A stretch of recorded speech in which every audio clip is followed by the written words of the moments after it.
कानून रईस लाए बियो आहे, गरीब लाए बियो आहे। रियासत अली आज़ाद साहब मेरे साथ इस वक्त मौजूद हैं, किसी तारुफ के मोहताज नहीं है, माहिर कानून है। रियासत साहब thank you so very much, आपने अपना कीमती वक्त हमारे लिए निकाला। सर सवाल ये है कि आज हम जानते हैं कि काजी फाइज ईसा साहब जब उन्होंने ओहद संभाला था तो ये ओहदा संभाला था तो कहा था कि हम इंपॉर्टेंट केसेस लाइव दिखाएंगे। और ये जो केस है नैब तरमीम का केस, ये पहले भी 2.5 घंटे लाइव चला था, लेकिन आज लाइव नहीं चला क्योंकि इमरान खान का वीडियो लिंक पे बयान रिकॉर्ड होना था। वो बयान तो रिकॉर्ड नहीं हुआ, उनकी तस्वीर लीक हो गई है और अब इंक्वायरी की जा रही है कि ये तस्वीर कैसे लीक हुई जब इतनी सख्ती की गई थी।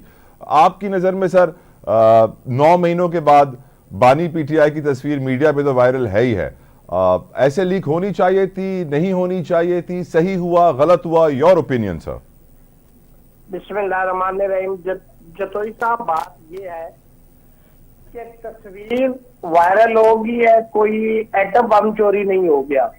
नंबर 1, तस्वीर देखिए जब वो सोशल मीडिया पे आ गई है तो वो कैसे आई? सुप्रीम कोर्ट का ऑर्डर था कि वीडियो लिंक के ऊपर उनको लिया जाए, और वहां से अगर तस्वीर आ रही और किसी ने तस्वीर बना दी है तो कोई आसमान नहीं गिर गया, ना इसकी कोई कानूनी लीगैलिटी और इलीगैलिटी का कोई सवाल ही पैदा नहीं होता। ठीक है, आपने ऑर्डर किया, वीडियो लिंक पे आ गए, आपने तो लाइव स्ट्रीमिंग की है बाकी केसेस के अंदर। मैं बतौर सदर वहां पे 2.25 घंटे हमारा जो 6 जजेस का खत था उस केस के अंदर सुबह मोटो में हम खड़े रहे, हमें लाइव वहां पे दिखाया गया। अगर इमरान खान को दिखा दिया गया है, कई केसेस ऐसे हैं जहां पे अगर गवाह है, मुल्जम है, ये तो बल्कि ज्यादा कन्वीनियंट है कि वो चूंकि एप्लीकेंट थे, अगर उनका मौकफ लेना था तो आपने बजाय कि उनको लेके इन पर्सन कोर्ट में आते तो एक लॉ एंड ऑर्डर की सिचुएशन क्रिएट होती। अगर वीडियो लिंक के जरिए उनको यहाँ मौका दिया गया तो उसमें कबात ही क्या है, और तस्वीर भी लीक होगी तो कोई क़यामत नहीं आती। ऐसे ही उसकी ठीक है, एक इमरान खान की पॉपुलैरिटी, उस पर कोई क्वेश्चन नहीं उठाया जा सकता। अगर उनको लाइव भी दिखा दिया जाता तो उसमें कोई बात नहीं थी। जब आप बाकी केसेस की लाइव स्ट्रीमिंग दिखा रहे तो इसमें भी दिखा देते तो लोगों को बल्कि ज्यादा अवेयरनेस होती। लेकिन इससे मालूम पड़ गया ना आजाद साहब के चीफ जस्टिस के ऊपर भी कुछ ना कुछ प्रेशर नजर आ रहा है। वो तो आप देखें जतोई साहब, इंटरफेरेंस के हवाले से चारों हाई कोर्ट और इंक्लूडिंग इस्लामाबाद हाई कोर्ट में तमाम जगह जो 6 थे, 8 में से 6 उन्होंने खत लिखा, सबने कहा कि हमें इंटरफेरेंस है, ट्रांसग्रेशन है, हमें प्रेशराइज किया जा रहा है। तो मुमकिन है कि वहां पे भी हो, लेकिन चीफ साहब ने चूंकि कैटेगरी कर कहा कि हमारे ऊपर तो कोई प्रेशर नहीं है, लेकिन आप कोई भी उससे अपनी राय निकाल सकते हैं। ये आपकी अपनी ऑब्जर्वेशन है, मेरी अपनी ऑब्जर्वेशन है। लेकिन सवाल ये पैदा होता है कि अगर आर्टिकल 10A जो कॉन्स्टिट्यूशन ऑफ 1973 है, उसमें ये fair opportunity of trial her citizen of Pakistan का राइट है, तो अगर आप बागियों को ये राइट दे रहे तो इमरान खान को भी दे दिया तो कौन सी क़यामत आ गई है? आर्टिकल 25 जो कॉन्स्टिट्यूशन ऑफ 1973 वो ये कहता है कि equal treatment of law should be given to every citizen of Pakistan. Sir आप इतने बड़े वकील हैं, राइट दे दिया गया तो कौन सी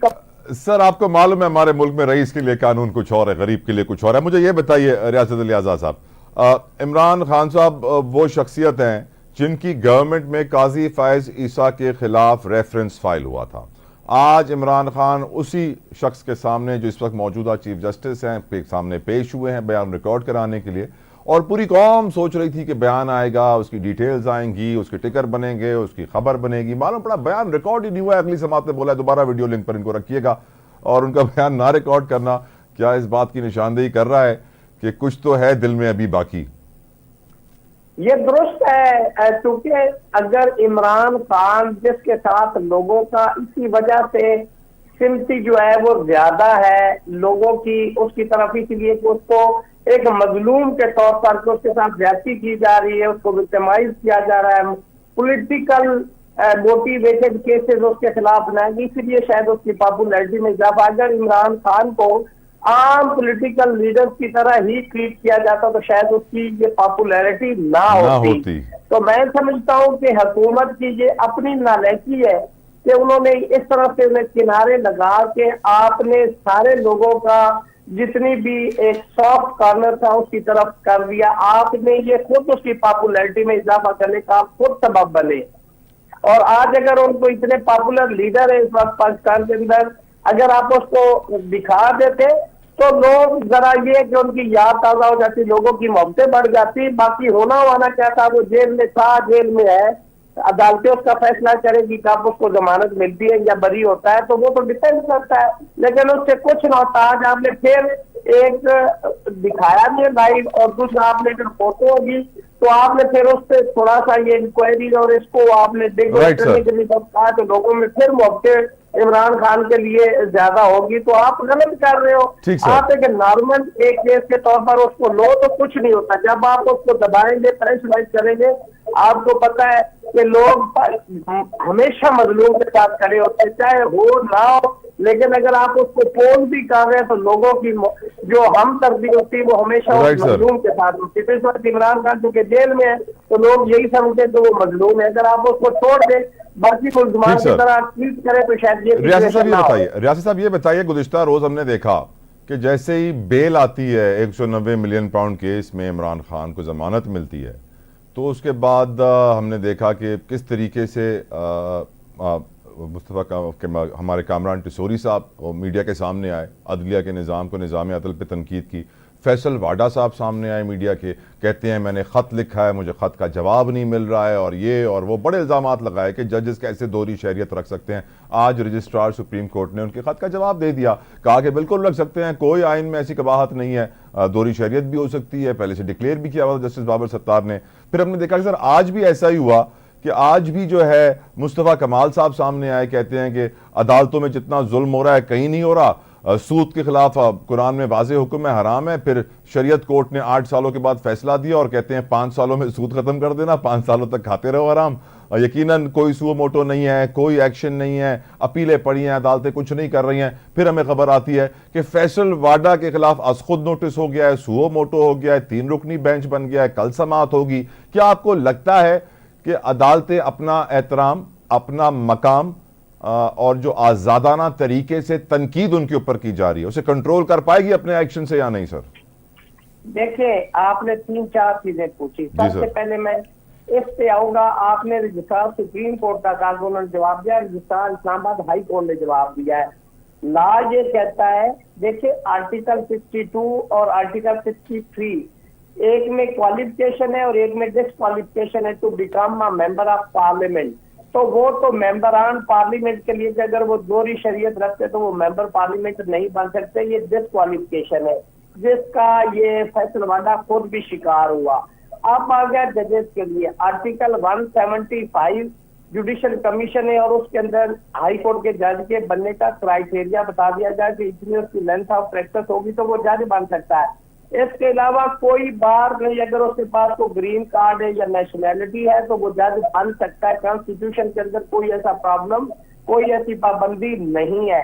और जो बाबर सत्तार है उनके पास जो ग्रीन कार्ड है, क्योंकि वो अमेरिका से पढ़े, हार्वर्ड यूनिवर्सिटी से उन्होंने लॉ किया और वहां पे जो बड़ा हाई किस्म का हाई स्किल्ड कोई आदमी है, प्रोफेशनल है, वकील है, इंजीनियर है, डॉक्टर है, स्कॉलर है, तो उसको वो एक फैसिलिटी देते हैं ग्रीन कार्ड की कि वो बगैर वीजे के उस पर आना जाना उसको सफर कर सकता है। तो कॉन्स्टिट्यूशन के अंदर तो ऐसी कोई चीज नहीं है, क्योंकि ये जुडिशल कमीशन में जब जज बने थे तो ये चीजें डिस्कस हुई थी।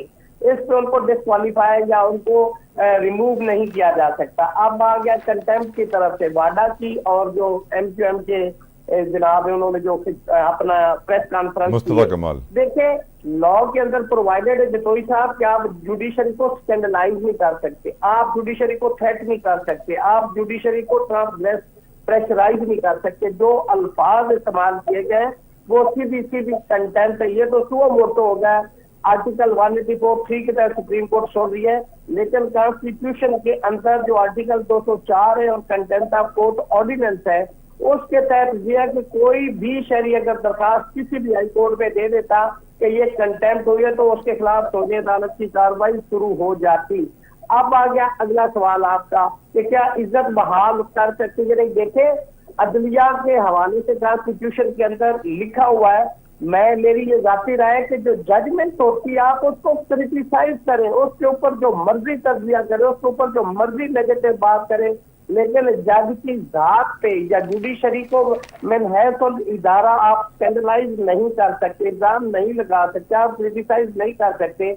जैसे फैसल वाडा ने कहा कि आप पगड़ियां उछाल रहे हैं, हम आपकी पगड़ियों को फुटबॉल बनाएंगे, तो ये एक थ्रेट है अदलिया को। और कंटेम्प्ट जो है उसमें एक तो ये है कि अगर सजा हो जाती तो इन्हें अपनी सीट से भी जाना होगा, 6 महीने के लिए जेल भी जाना होगा। जी जतोई साहब। और आज सर नून लीग के एमएनएज हैं ताहिर इकबाल साहब, वो कहते हैं जजेस की सिलेक्शन के लिए बाकायदा कोई टेस्ट, कोई कवानीन, कायदे होने चाहिए, हमें इस प्रोसेस को बेहतर करने की जरूरत है, एक बोर्ड बनना चाहिए, सारा सिस्टम ठीक होने वाला है। ये तो ऐसे शो कर रहे हैं कि ये लोग ऐसे ही जज बन गए हैं और कोई सिस्टम फॉलो नहीं हुआ, कोई प्रोसेस फॉलो नहीं हुआ और पर्चियों के ऊपर जज लग रहे हैं।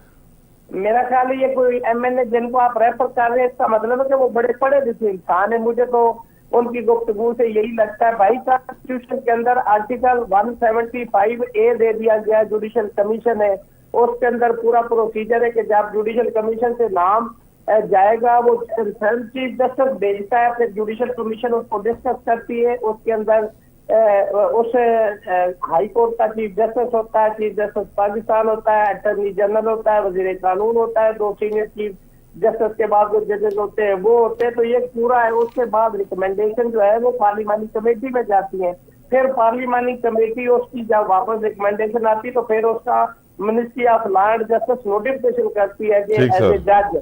तो ये सारा प्रोसीजर उसके अंदर आया है। ये मुझे लगता है कि एमएनए साहब जो है ना, ये माशाल्लाह मेरे से ज्यादा लॉ की अवेयरनेस रखते हैं। हम तो नालायक के लोग, हमें तो शायद नहीं उन्हें कॉन्स्टिट्यूशन का पता होगा।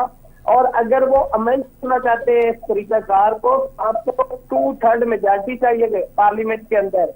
आपने अगर कॉन्स्टिट्यूशन को या इस तरीकेकार को बदलना है, आप बदल सकते हैं। पार्लियामेंट मर्द को औरत और औरत को मर्द नहीं बना सकती, बाकी सब कर सकती है। लेकिन वो लेजिस्लेशन जो कॉन्स्टिट्यूशनल और फंडामेंटल राइट से मुतादम होगी, सुप्रीम कोर्ट उसको सेटिस्फाइड कर सकती है। आप मुतमईन नहीं है, आप पार्लियामेंट में बैठे हैं, आप पार्लियामेंटेरियन है, आप उसको बदल दें। आपके पास अगर 2/3 मेजॉरिटी है जो नहीं है उनके पास, राइट सर, टाइम मेरे पास कम पड़ गया। थैंक यू रियासत अली आजाद साहब, आपके कीमती वक्त के लिए। यकीनन सोचने की जरूरत आहे कि जीअं ई PTI जे हक़ में कोई फ़ैसिलो ईंदो आहे त छा वजह आहे कि मुख़्तलिफ़ जमातनि जा मुख़्तलिफ़ लीडर अची करे अदालतनि जे ख़िलाफ़ प्रेस कॉन्फ्रेंस शुरू करे छॾींदा आहिनि। उहे अदालतूं जिथे 20-25 लाख केसिस पेंडिंग आहिनि ऐं ग़रीब माण्हू सालनि खां